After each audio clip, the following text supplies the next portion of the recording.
Voilà, merci de nous rejoindre pour passer en revue l'actualité à travers votre émission Le Rendez-vous pour en savoir plus sur le sujet qui préoccupe au plus haut point. Aujourd'hui, ce soir, nous allons parler de la déclaration politique commune de Lubumbashi au Katanga et a engagé 4 leaders de l'opposition, Moïse Katumbi, Martin Fayulu, Augustin Matata Pogno et Deli Sisanga. Nous allons parler aussi de la déclaration provocation de Kagame et son désir de corriger les frontières de Berlin. Ce soir, sur ce plateau, nous avons comme invité M. Raphaël Bolikango, secrétaire général du Parti de l'Unité nationale PUNA. Voilà, M. Raphaël, bonsoir. Bonsoir, Maman Adèle. Voilà, merci d'avoir répondu à notre invitation.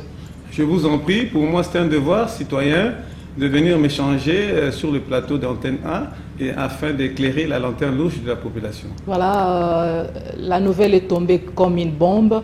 Vous donnez quel commentaire par rapport à la déclaration provocation de Kagame? Où il veut en venir exactement?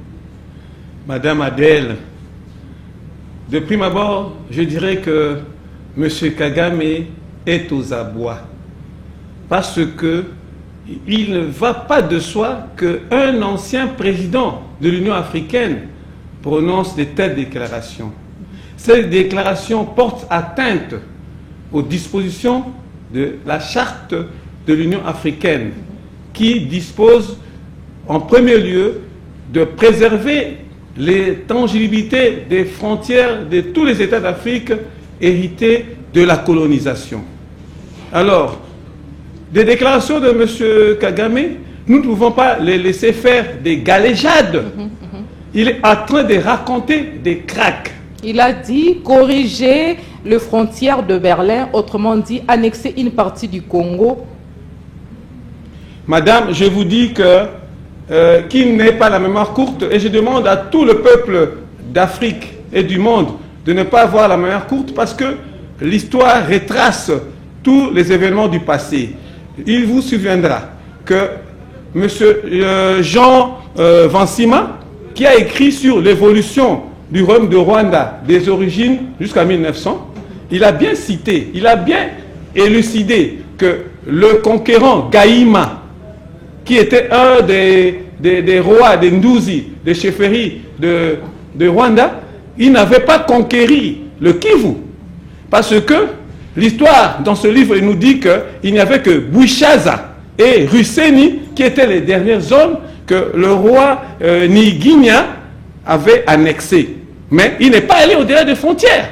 Donc, on ne peut pas parler de Kivu. Ils doivent s'arrêter à Bwishaza et à Rugeni. Tout ce qu'il dit là, maman, donc qu'il cesse de pipoter l'opinion, la lanterne de l'opinion.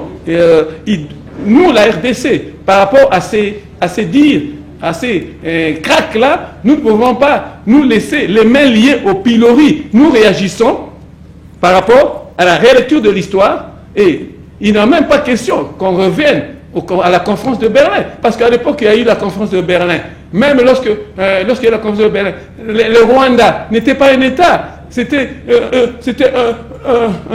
un mixage de populations arabes et de populations noires. Donc, ce n'est pas de la RDC. N'est-ce pas Kagame en train de jouer au feu? Madame, jouer au feu, il y a un adage pour nous, les Congolais, pour nous les Bantous, on dit que ceux qui moana azali kotia musapinamoto tikai atia musapinamoto akozika. Nous les Congolais, je rappelle à tous les Congolais, ça c'est une question de la patrie, de défendre la patrie, mes frères. Toutes les ethnies, les 450 tribus de la RDC, rameutons-nous et qui est de tous, qu'on motive les jeunes à se recruter au niveau des forces armées et qu'au niveau du gouvernement, que nous ne restons pas les mains liées au pilori. Et je félicite d'abord le chef de l'État avec ce qu'il est en train de faire, remonter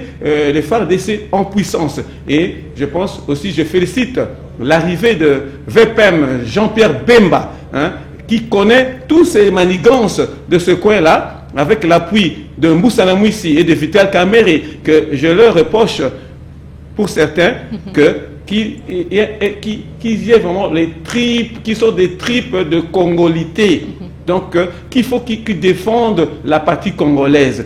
Mes chers frères, mes chères sœurs, nous ne pouvons pas cautionner l'intangibilité de nos frontières. Nous ne pouvons pas céder à 1 kilomètre, à 1 mètre carré de notre espace terrien, de notre espace aérien, de notre espace lacustre, de notre espace fluvial, nous être déboutés. Ça, un jour, ça doit se terminer. Nous sommes les Congolais, nous devons protéger notre patrie. On ne peut pas laisser faire ce monsieur, ces galéjades qui doivent être mis à terme.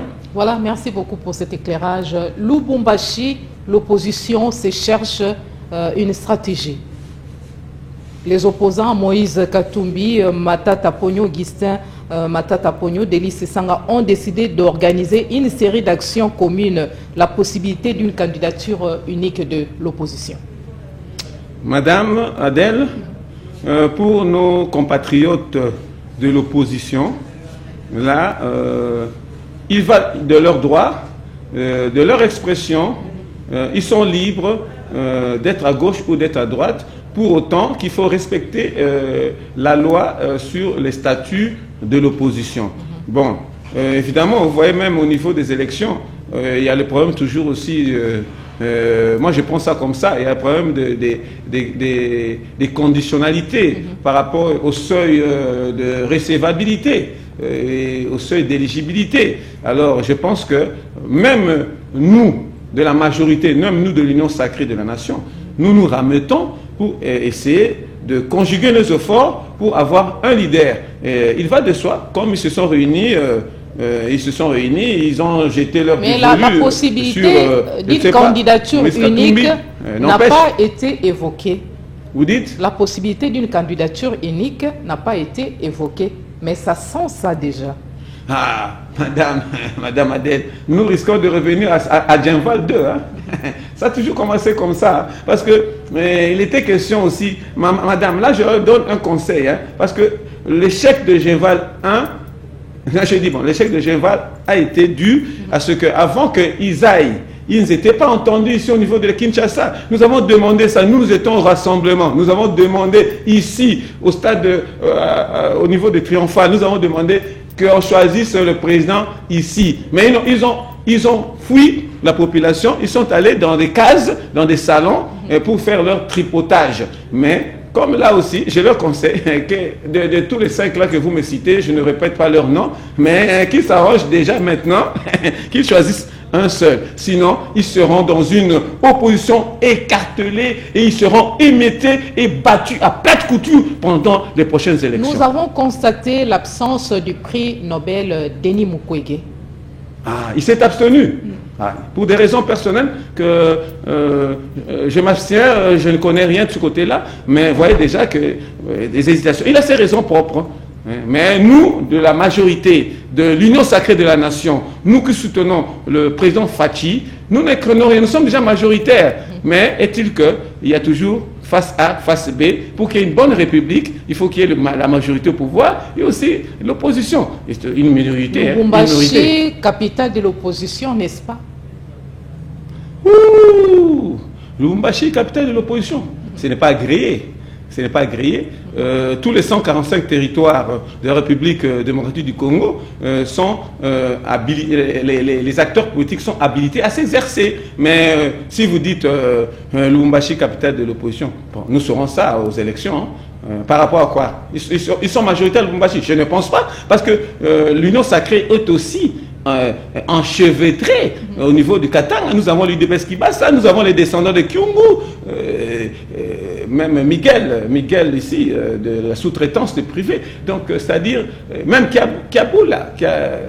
Donc, c'est-à-dire, de ce côté-là, nous ne craignons rien, mais en toute modestie, il faudra quand même une opposition. Sinon, alors, s'il n'y a pas une opposition, nous allons cautionner un État dictat. Il faut quand même un autre son de cloche pour essayer de réveiller aussi, ça nous réveille, nous de la majorité. Peut-être on était endormi ou on était sourd-muet sur un dossier quelconque, mais il nous réveille, il nous booste, il nous suscite un intéressement à certains dossiers. Voilà, mais il y a les ressortissants de cette province, toujours les Louchi, qui fustigent la loi Tchani à tel point que ils ont fait une déclaration dans le sens de dire que si cette loi arrivait à passer, ils vont prendre des mesures, entre autres, cette partie du pays sera amputée de la RDC. Ça, c'est les Mouchi ou bien c'est un certain député national qui a dit ça? Lubumbashi, oui, par rapport à la loi Tchani. Ah oui, un certain député national voilà, qui s'est prononcé là-dessus. Qui est en marge de l'action politique actuelle.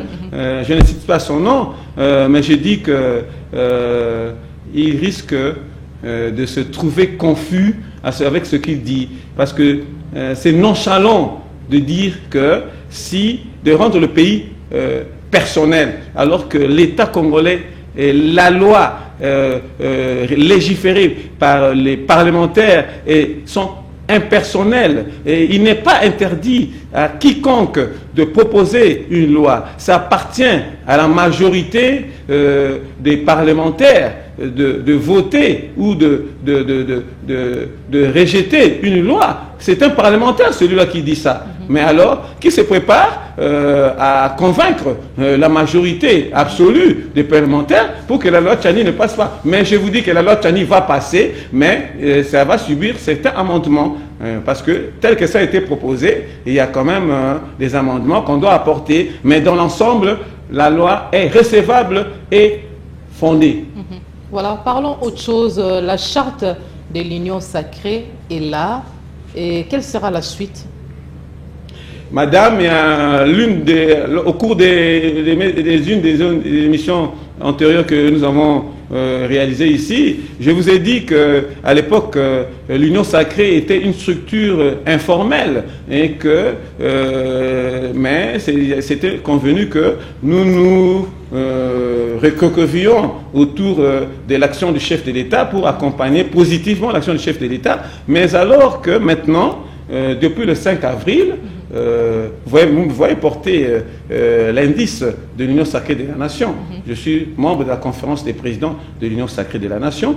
Nous avons adopté le 5 avril à Pullman, et à partir de cette adoption, la structuration de l'Union sacrée est là. Nous avons 4 organes. Il y a la haute autorité politique, qui est le président de la République, Fachi. Il y a le présidium. Il y a la conférence des présidents. Il y a aussi le secrétaire permanent, qui comprendra des secrétaires permanents adjoints, et aussi le conseil provincial, qui sera la représentation de l'Union sacrée de la Nation à travers les 26 provinces. Et ce samedi, il y aura la sortie officielle, ce samedi 22 avril, il y aura la sortie officielle de l'Union sacrée de la Nation au stade de Matir. Tout le monde qui a adhéré ou bien qui a confirmé, parce qu'il y a des adhésions, il y a des confirmations. Nous, le PUNA, nous avons confirmé, parce que nous sommes dans le task force qui a créé la dynamique de cette transhumance qui a créé l'Union sacrée de la Nation, avec mon autorité morale, Élisée Bokouma Namaposo, du Grand Équateur, qui a été un battant dans ce tournoi, qui a bouleversé la donne politique par la faveur du chef de l'État, Félix Antoine Tshisekedi, Fachi Béton. D'aucuns semblent se poser la question de savoir, l'Union sacrée est-elle bénéfique pour la nation, et en quoi exactement? Ouf, question complexe, hein? Alors je dis ceci. L'Union sacrée, d'abord, il y a un objectif. L'Union sacrée a l'objectif de soutenir les actions du chef de l'État, Félix Antoine Tshisekedi, pendant son mandat, son premier mandat finissant, et nous allons continuer, proroger notre soutien lors de son deuxième mandat, à laquelle nous sommes rassemblés avec toutes les forces divergentes autour de son action. Oui, vous me direz que il y a des transferts, beaucoup de transferts, mais c'est une dynamique, maman. La politique est une dynamique. Chaque période, chaque ère politique a ses particularités. Mais nous sommes différents du FCC. D'abord, le FCC est une dérivation d'un pouvoir militaire. L'FDL, c'est un pouvoir militaire qui a qui a entraîné, qui a engendré les CPP, le PPRD, les FCC. Mais par contre, la différence, maman, l'Union sacrée de la nation a des origines d'une lutte non armée léguée par Étienne Tshisekedi, qui a combattu le régime de Mobutu sans tenir les armes, qui a combattu Kabila sans tenir les armes, et présentement là, vous voyez que... Répondez-moi d'une manière claire. Oui, maman. En quoi l'Union sacrée est bénéfique pour la nation? L'Union sacrée est bénéfique pour la nation, pour autant qu'on dise dans la Constitution que le chef de l'État, président de la République, est garant de la nation et c'est lui le garant de toutes les institutions. Vous voyez, à partir de là, c'est-à-dire, c'est lui le number one. À part le Dieu éternel des armées, ici en RDC, c'est le chef de l'État, c'est constitutionnel. Alors, pour que nous gagnions, pour que le peuple souverain gagne, nous devons marcher, nous ne devons pas être en marge, nous ne devons pas être en marge avec les actions du chef de l'État. C'est à partir de l'Union sacrée que nous allons chercher des solutions. C'est un peu difficile aussi, mais nous allons chercher des solutions pour apaiser, pour réduire les peines du peuple congolais. Voilà, on constate trop des transfuges du FCC à l'Union sacrée de la nation. N'est-ce pas un danger pour vous? Madame, danger à première vue, non, mais vous savez, dans la Bible... Il ne joue pas un double jeu. À malin demi, à malin demi, mais ils ne viennent pas pour vous espionner? Nous sommes sur le qui-vive. Nous sommes sur le qui-vive. Je vous ai dit, il y a les membres de l'Union sacrée qui ont confirmé. Vous ne craignez pas l'espionnage des prédateurs du FCC? Mais, madame, le secrétaire général Kabouya a dit que dans le paquebot Union sacrée de la nation, ne nous méfions pas des uns et des autres. C'est-à-dire qu'il y a des garde-fous, maman, ne vous en faites pas. Au niveau de l'Union sacrée, nous qui ont le sang de cette opposition non armée, nous savons qui est celui-là, mais lorsqu'on est un chef de famille, on n'écarte pas les autres membres pour dans la politique, c'est pas pareil, hein? C'est un monde de coups. Un monde de coups, mais tout est permis. Nous avons des garde-fous. On ne se fait pas des cadeaux, il n'y a pas d'amis dans la politique. Alors vous ne craignez pas que vous puissiez passer un moment que votre ennemi soit proche de vous pour bien le gérer? Madame, vous m'envoyez à recourir à quelques passages de l'Écriture sainte. C'est bien dit. Qu'est-ce qu'il dit quelque part l'Écriture sainte? Aimez vos ennemis. Aimez vos ennemis.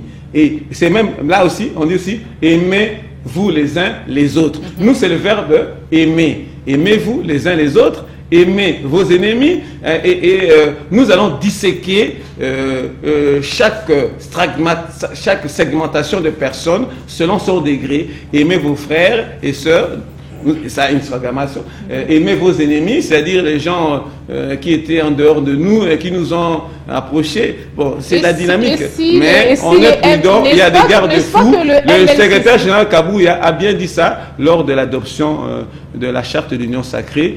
Nous en tenons compte. Ne pensez pas que... Vous n'êtes pas infiltré, hein? Oh, moi, le Puna.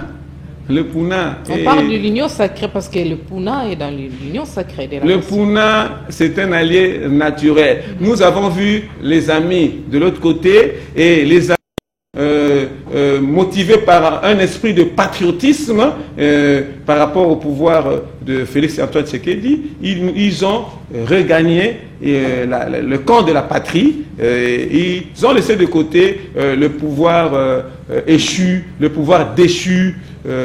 Il faut être dans la dynamique de la République. Voilà, la comparaison n'est pas raison, dit-on, mais permettez-moi ceci. L'Union sacrée, en quoi est-ce que vous vous différenciez du Front commun pour le Congo, le FCC? Oh, la première différence, je dis, maman, je vous ai dit ici, pour ne pas me répéter, la source, quelle est l'origine? Dans sa façon de fonctionner, il y a beaucoup de points de convergence maintenant entre l'Union sacrée et le FCC.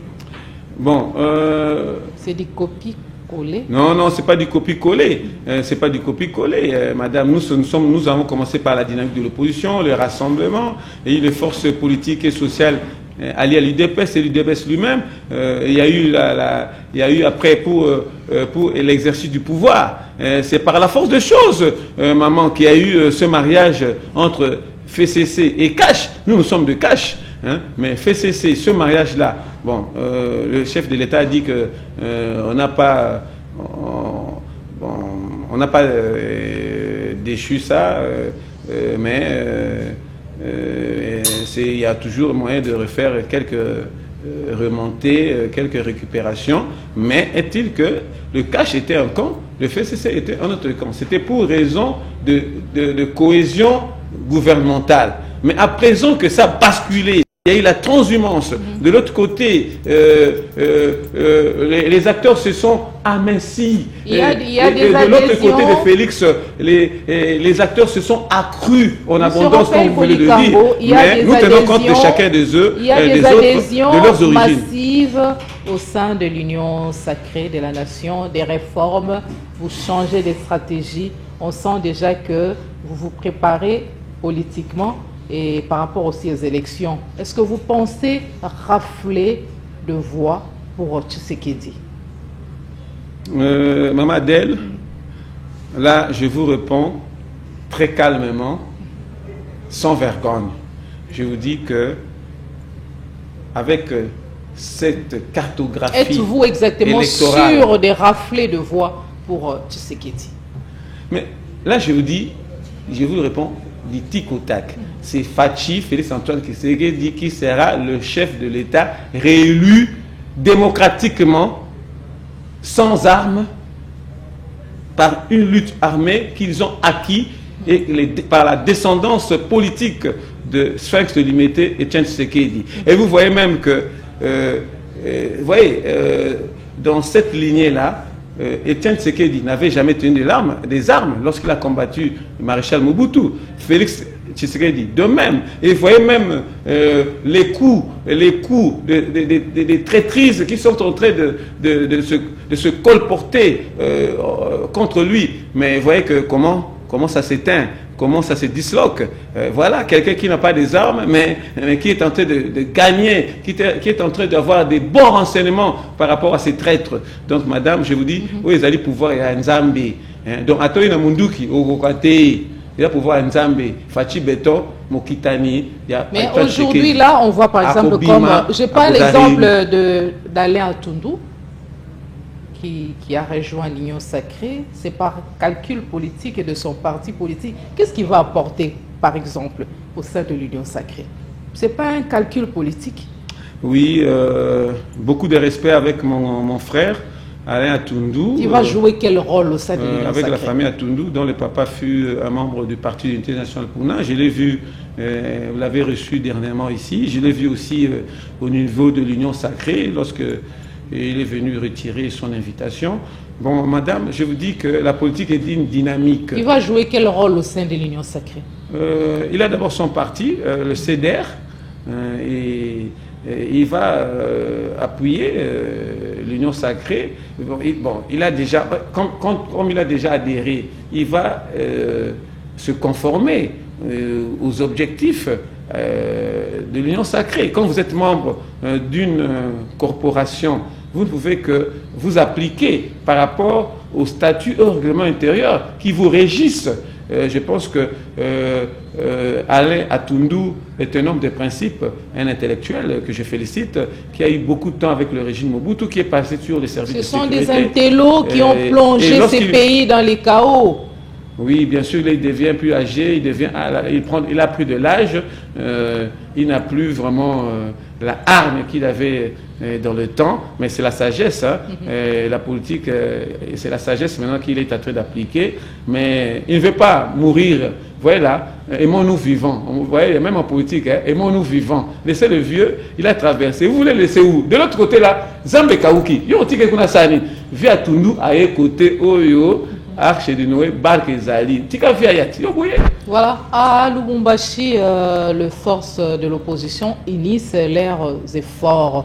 Vous ne craignez pas ça ne constitue pas une peur pour vous de l'union sacrée, et d'autant plus que ces opposants-là, ce sont des opposants forts. Ce n'est pas un danger pour l'union sacrée? Madame, la coalition actuelle des Warriors, du gouvernement Sama Lukonde II, ne nous indigne en rien par rapport aux opposants, éventuels. Parce que, Madame Adèle, je dois vous dire, sans embâche, que Félix Tshisekedi, Jean-Pierre Bemba, Vital Kamerhe, Mbusa Nyamwisi, Jean-Pierre Liao, Élisée Bokoumouane, Mbosso Kodiakwanga, Barati, Boji Sangara, tout ce monde-là, excusez-moi pour ce que la liste est non exhaustive, les leaders de toutes les provinces sont ligués derrière le chef de l'État. Madame, nous ne craignons rien. Je vous ai dit que j'ai parcouru, jusque-là, j'ai parcouru au moins déjà 12 provinces de la République. C'est toujours positif et je ne vois pas l'inquiétude fatidique qui pourra nous emporter. Nous sommes vibrants de santé, vibrants d'idéologie et nous sommes in situ et que nous sommes en train de redynamiser nos bases, de les moraliser pour, premièrement, réélire le chef de l'État, Félix Antoine Tshisekedi, et pour les regroupements politiques, nous allons appuyer le chef de l'État lors de la mise en place des prochaines assemblées nationales, du prochain Sénat ou des prochaines assemblées provinciales, où nous allons nous rassembler autour des groupes parlementaires pour que nous appuyions toujours le chef de l'État en ayant la majorité parlementaire nationale et provinciale sans barricader, sans imbrication négativiste.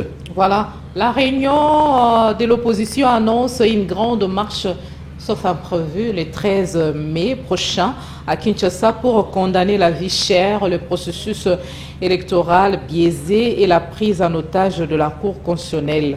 Quelle est votre réaction, M. Raphaël Bolikango, secrétaire général du parti de l'Unité nationale Puna? Madame, le Puna vient aussi de l'opposition. Nous avons été dans l'opposition avec l'UDPS pendant toutes ces décennies. Nous ne pouvons pas offusquer les amis de l'opposition et surtout que ce ne sont pas des oppositions politique, opposition pacifique, ce n'est pas l'opposition armée. Moi, je les encourage. C'est des bonnes guerres, c'est la bonne démocratie, qu'il y ait une opposition démocratique. Là, nous avançons un peu comme à l'Occident. En tout cas, je félicite leur action, pour autant que ça soit toujours pacifique. Donc, je les encourage, parce que nous, il y a certains points aussi qui soulèvent, qui concernent toute la population in globo. Donc, je soutiens ça. Mais entre autres, nous avons toujours des réponses à leur répondre. La vie chère à Kinshasa. La vie chère, très maman. Chère alors. Maman, la vie chère n'a pas commencé aujourd'hui. Hein? La vie chère n'a pas commencé aujourd'hui. Vous voyez ce qu'on est en train de découvrir avec ces gens comme les Mwanga Chouchou là. Mais non, hein? c'est comme des petits présidents de la République comme ça. Monsieur Raphaël, mais non, la vie est très chère à Kinshasa. Si hier la vie était chère. Mais c'est à cause de cette guerre de l'Est. Mais non, c'est très cher. Mais maman, c'est à cause de cette guerre de l'Est qui ne permet pas au gouvernement Sama Lukonde d'atteindre les objectifs assignés en matière d'abord, en matière de recettes et puis en matière de progrès social. C'est cette guerre, maman. N'eût été cette guerre, je pense que la population allait vraiment être ravie par rapport. Mais maman, la pomme de discorde, le fléau, c'est cette guerre-là, maman. Avec cette guerre, vous voyez même. Mais la guerre à l'Est, il faut quand même mettre fin à cette guerre. Comment arriver à mettre fin à cette guerre? Le gouvernement Sama Lukonde II est là. Voilà Kagame encore qui vient de mettre de l'huile dans le feu par rapport à cette situation et il réclame quelques parties territoires de l'Est en vue d'agrandir, je ne sais pas comment le dire, le Rwanda et consorts. Est-ce qu'il y a possibilité de mettre fin à la guerre à l'Est de la RDC? Nous pouvons faire confiance au gouvernement Sama Lukonde II. Maman Adèle, ma chère sœur, notons ceci, qu'il pleuve, qu'il neige, la République démocratique du Congo va récupérer ces 2 345 000 km² comme hérité de la colonisation connue par l'Organisation des Nations Unies, ratifiée aussi par l'Union africaine dès sa création en 1963, parce que dans ses fondamentaux, il stipule que la première chose, c'est le respect des frontières de chaque État. Donc, l'intangibilité de la frontière. Donc si on persiste à cette situation et qu'on n'arrive pas à ça, alors à quoi servirait encore l'existence de l'ONU ou bien de l'Union africaine? Maman, laissez-moi vous dire, là, il faudra aussi que de notre côté, nous continuons notre diplomatie en force. Parce que là, comme ce que Kagame vient de déclarer là-bas au Bénin, notre diplomatie ici doit récupérer, doit prendre ces passages-là, ces messages-là, et une diplomatie agissante. Agissante, il faut qu'ils écrivent un courrier au niveau de l'Union africaine, au niveau de l'ONU, parce que ces propos tenus, les propos diffamatoires tenus par M. Kagame remettent en cause toutes ces institutions nationales, internationales que régionales. Donc, madame, il faudra que la communauté, l'Union africaine même, exclue le Rwanda à l'unité africaine, parce que ces propos ne peuvent pas tenir d'une personne qui a exercé Kagame a exercé président de l'Union africaine, mais il a la maîtrise des statuts règlements intérieurs. Il ne peut pas lâcher des propos diffamatoires comme ce qu'il est venu. C'est le résultat du passage de Macron à Kinshasa. Le passage de Macron, je vous ai déjà dit, lui est venu il est venu pour voir les intérêts des Français et aussi protéger, un avenant par rapport à la francophonie qui se tiendait ici à Kinshasa. C'est pas pour rien que Patrick Mouyaya l'a amené à Bandar pour voir Fally Ipupa. Ça, c'était son business par rapport à la francophonie, parce que Fally Ipupa sera une des vedettes, des artistes vedettes lors de la francophonie. Ça, il est venu son affaire. Donc les Français là, madame, c'est du charabia. Donc on met ça à côté. C'est le peuple congolais qui doit se surpasser pour notre dignité. Votre jugement du rôle et action de la force régionale de la communauté d'Afrique de l'Est. On fait allusion toujours à la guerre qui dérange cette partie du pays. Madame, j'ai déjà dit ça ici. Lorsque j'ai dit au chef de l'État, Félix, de faire les remue-ménages, faire des mutations au niveau de l'armée. Vous voyez maintenant que ça commence à aller, on commence à dénicher certains traîtres là, et jusqu'à ce que je vous dis, il faut donner l'armée aux gens qui ont le sang des guerriers. Vous avez maintenant, Jean-Pierre Bemba est là, à donner un peu du temps à Jean-Pierre Bemba, et nous allons voir, mais il faut donner aussi Jean-Pierre Bemba les moyens, l'armada, les ressources humaines et la bonne politique, parce que le problème du Congo, ce n'est que nous les Congolais qui devons finir ce problème. Parce que nous avons des traîtres là. Quand vous parlez des M23 là, c'est parce qu'il y a aussi des Congolais qui trouvent leur épingle, qui tirent leur ficelle là-bas, mais on commence à les dénicher, comme ce monsieur ici, Mwanga Tchouchou là, qu'on ne lâche pas. Président Feti. Kotik a été. Voilà, laissons la justice faire. La justice va faire son travail. Il faut négocier à tout prix avec les M23, vous trouvez? Madame, au prix du sang, le Congolais va récupérer la patrie. Défendons la patrie. Parce que le chef de l'État, il n'est pas allé à 1000 chemins. Il y a eu ce monsieur-là, le président de la communauté helvétique qu'on appelle la Suisse là. D'ailleurs, la Suisse, c'est un pays où le président de la République en change tous les 8 mois. Si vous ne savez pas, ils n'ont pas plus d'un mois. C'est 8 mois, c'est rotatif, hein, la présence en Suisse. Bon, il est venu, bon, maman, disons que la Suisse, c'est un pays neutre par rapport à certaines données de la conférence internationale. Mais disons que monsieur de la Suisse, il est venu pour leur intérêt et je pense que le chef de l'État lui a répondu que quand il a sollicité que le chef de l'État prenne langue avec le M23, le chef de l'État a dit sans atermoiement que c'est impossible et c'est à jamais qu'il ne pourra trahir le pays en allant négocier avec le M23. Sachant que, madame, vous savez que le M23 a ses arrière-gardes le Rwanda. Voilà, parlons autre chose.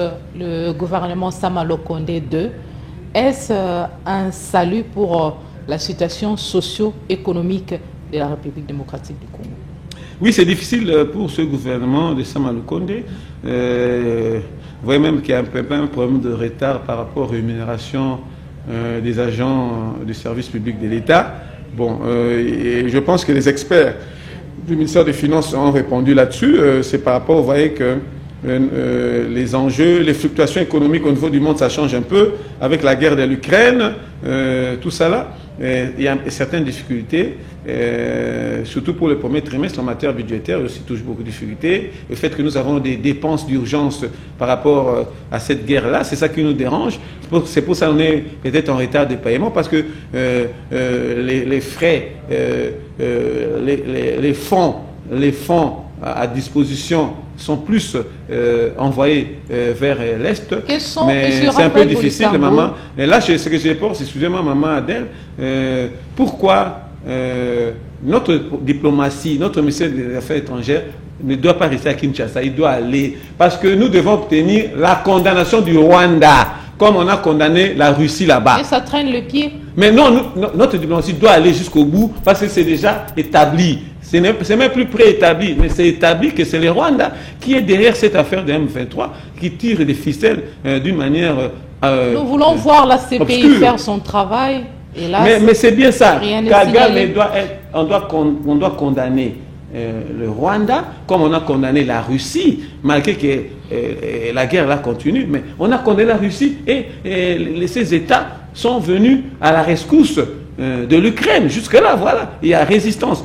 Il le faut de même. C'est une jurisprudence que notre VPM des affaires étrangères doit, avec tous les collègues, ses collègues qui sont dans cette commission-là, ils doivent marcher pour qu'on obtienne la condamnation du Rwanda comme la Russie a été condamnée. Ne fût-ce que ça d'abord. Hein. C'est ça où on va dire que la diplomatie de l'RDC aussi a réussi. Voilà. Quelles sont vos attentes alors, Raphaël Bolikango, monsieur Raphaël, pour ces gouvernements? Bon, pour le gouvernement, je dis que moi j'ai confiance en notre gouvernement de Sama 2. Il y a plusieurs secteurs. Là, nous sommes plus dans ce qui dérange un peu, c'est le secteur économico-financier et le secteur de la défense nationale.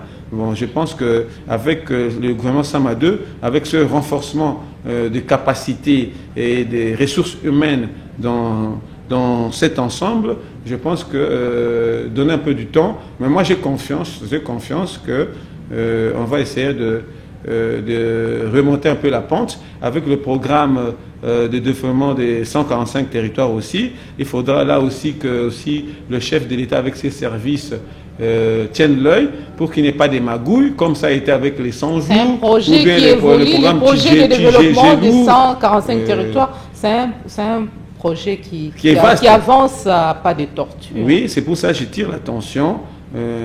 Ces empreintes ne sont pas visibles dans les provinces respectives. C'est en lancement, mais évidemment, cette fois-ci, maintenant, à partir de ce deuxième trimestre, on devait vraiment palper maintenant les actions des programmes des 145 territoires en priorité. J'ai déjà dit une fois ici, il ne faut pas que nous sommes dans un mandat finissant qui n'est pas de 5 ans. Il faudra qu'on tienne compte des réalisations qu'on peut faire en biennale.